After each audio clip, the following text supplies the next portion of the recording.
Andrew Callahan rejoins us, and we usually do this at the midpoint awards. Let's just do it for the bye week.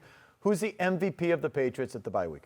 I got J.C. Jackson. You know, if you look at the rest of their corner depth, if he was also the reason they could trade Stephon Gilmore. You know, he has 7 picks. He has 1 forced fumble. In the month of November, he had as many turnovers as he had allowed catches. This guy has been a rock for that defense and really helped turn them around. You go. Okay, because I know we're going to disagree. Matthew Judon, and I'll circle back to J.C. Jackson here in a second, but I go Matthew Judon because I think when there wasn't much working on this team in the first couple months of the year, he was, right? We were asking the first couple months of the year, where's this defense?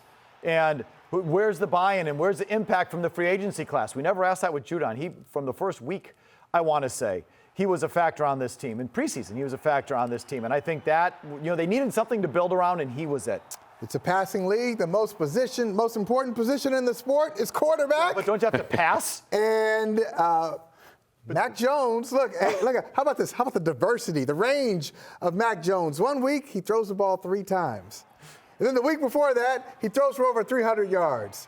Then he'll take a bye week and come back against the Colts and maybe throw for 400. I mean, look, you're a quarterback. They were a quarterback away from being a playoff team last year. We all admit that, right?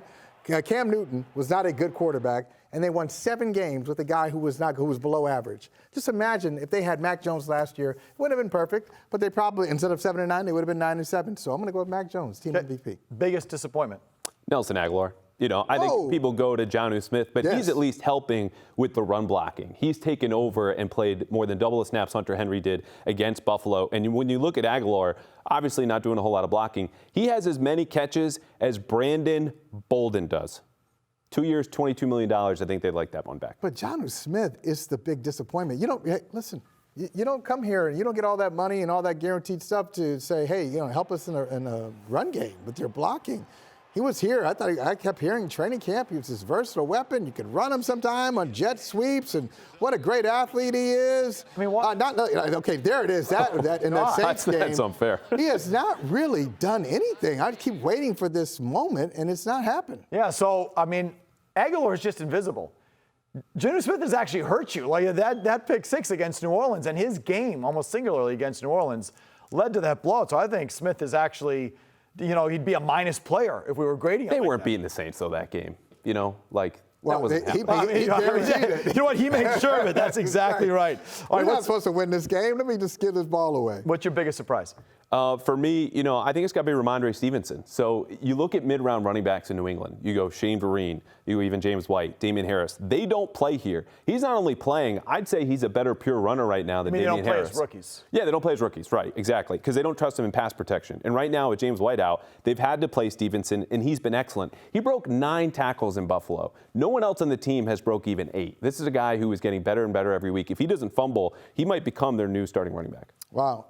I think it's Kendrick Bourne. I know he got some money, and he was a first-day free agency signing. I just didn't know that he was this good, and maybe he wasn't this good when he got here. I think he's improved like every game. Now I look at him as a reliable guy. I look forward to seeing him make plays and hearing him post-game as well. So I'd say he's my biggest surprise. Okay, what's a prediction we got right?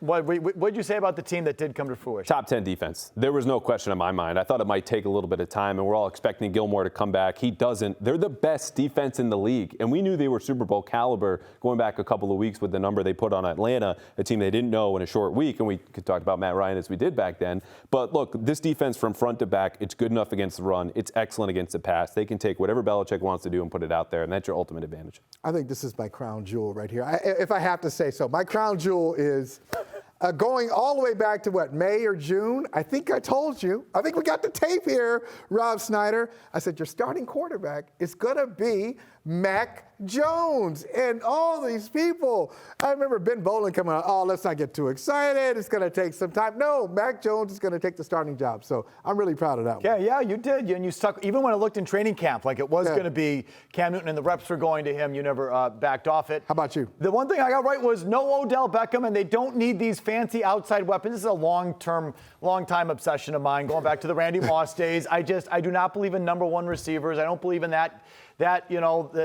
guy, if you will. I think it's one of the most overrated things in sports and the NFL. They didn't need Odell Beckham, and they didn't need these fancy take the top off the defense wide receivers.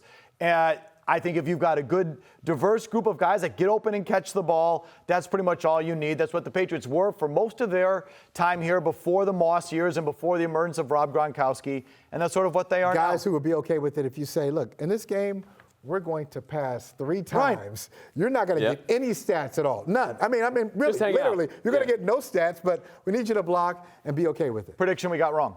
Josh Uche being a breakout star, and I thought he might even have 10 sack potential with the way he showed up in training camp, kind of like Jonnu Smith, dominating. He's on IR right now, so that's not fair to him, but I think there might be a little Foxborough flu there. Yeah. So it just hasn't happened. He's followed much more Chase Winovich than we would think for a guy who showed as much promise as a rookie. I remember after at some point in this 2-4 journey, not the 7-0 part, hey, just turn the offense over to Mac. Yeah. They're a passing team. That's what they are. That's going to be their identity. Oops, that did not happen. Okay, so the thing that I got wrong is that you can win on defense at all anymore in this league, or that the Patriots would be able to do it. You know, in that same era when we said, Mac Jones is the identity of the team, turn the team over to Mac Jones, throw the ball, you're not going to win on defense. That was the plan. You tried. It failed. You can't win on defense. No one can win on defense. And that's it. You know, like that's how I felt. That's how I felt after the Buccaneers and Cowboys game. Even after the Houston game, they sucked on defense.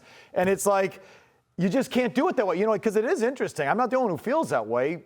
Hasn't Nick Saban said? I was just going to say Go that, ahead. yeah, especially at the college level. You know, you look at Alabama beats Georgia, and it's because they have a quarterback, a dual threat, and Georgia doesn't. Georgia was the best team all year. And you can say, yeah, that's college football, but you look at the way the Chiefs have turned things around. They're playing elite defense. That's why they're better, you know, and it's just, it kind of goes back and forth. All right, who's the unsung hero on the team? Yeah, so I've got a piece coming out in the Herald tomorrow about who should make the Pro Bowl. Oh, good tease. And there was a name in there that I almost put in, and I pulled him out. Adrian Phillips. He has 4 interceptions, one of which was a pick 6 at LA, which was the turning point of their season, and a forced fumble and more than 60 tackles. And in Buffalo, he strapped himself to Dawson Knox there in 2 very key spots and shut him down. So this is a guy who's covering tight ends. He's generating turnovers, him making a ton of tackles at safety and linebacker. But we don't talk about him like Devin McCourty, Judon, or J.C. Jackson. Why did you take him out? Yeah, that's a good case. Maybe we'll put him back in. Stay tuned tomorrow. Phillips is a good one. It's not a player. It's a coach. It's the offensive line coach. Really. Cole Popovich. Who? Cole Popovich. We've talked so much about Dante Scarnecchia here over the years and how Dante can get in. He can get him a lump of clay and he can turn it into an offensive line. Hasn't that happened with Cole Popovich? Good point. Good I would season. say it might be Carmen Bursillo because Cole Popovich is sitting like we are right now because he didn't want to take the vaccine. But that's right. I am with you. All right. Not Cole Popovich. What's his name again? Carmen Bursillo. See, even better. Whoever that guy is. Yeah, he is so unsung. He is unnamed. So unsung that I got the name wrong. But their offensive line coach deserves a ton of credit, and nobody's talking about him, including me, because I didn't know who he was. Okay, so my unsung guy is J.C. Jackson, which, you know, maybe that's not truly in the spirit of it because he is second in the NFL in interceptions, will be a Pro Bowler, and he was your MVP, so it's not like he's this little engine that could. But I agree with everything that you said is, you know, the loss of Stephon Gilmore could have been crippling to this team. And it just isn't because he has filled in, and so he does get a lot of run. He should get a lot of run, even though Bill said he just picks up trash. I think he's been a real key to this whole thing as well.